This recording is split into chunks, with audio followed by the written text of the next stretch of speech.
Hello అండి, బాగున్నారా? ఈరోజు మటన్ కూర ఎలా తయారు చేసుకోవాలో చూద్దామండి.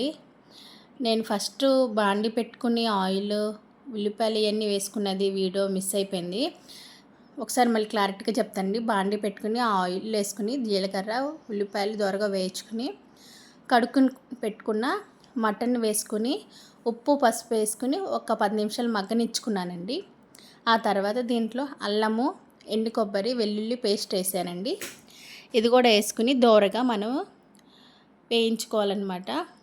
ఈ అల్లం వెల్లుల్లి పేస్ట్ ఆ ముక్కలకి పట్టేలాగా కనీసం ఒక 15 నిమిషాలన్నా మటన్ని మనం ఉడికించుకోవాలి.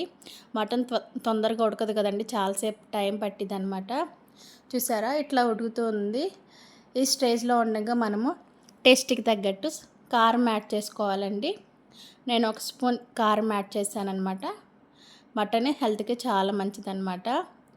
ఈ కారం కూడా యాడ్ చేసుకుని వాటర్ యాడ్ చేసుకుని మళ్ళీ ఒక 15 నిమిషాలు ఈ మటన్ని ఉడికించుకోవాలన్నమాట. మటన్ ఎంత బాగా ఉడికితే అంత బాగా ముక్క అనేది మెత్తబడుతుంది, బాగుంటుంది అనమాట.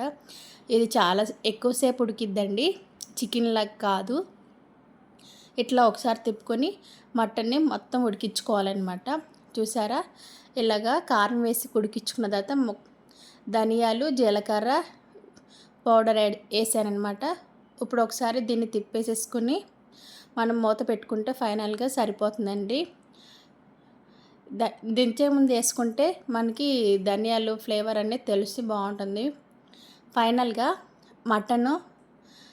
మటన్ కూర రెడీ అయిపోయిందండి. మొక్క చూసారా ఎంత బాగా ఉడికిపోయిందో, చాలా బాగుంది. ఇది బ్రౌన్ రైస్ అనమాట. ఈ బ్రౌన్ రైస్లోకి మటన్ కూర అనేది చాలా చాలా బాగుంటుంది అనమాట. మధ్యలో చూసారా, మా పిల్లలు నాకు పెట్టి అంటున్నారు. ఫైనల్గా మటన్ కూర అయితే రెడీ అయిపోయింది. మీరు కూడా ఒకసారి ట్రై చేసి చూడండి. థ్యాంక్ యూ అండి.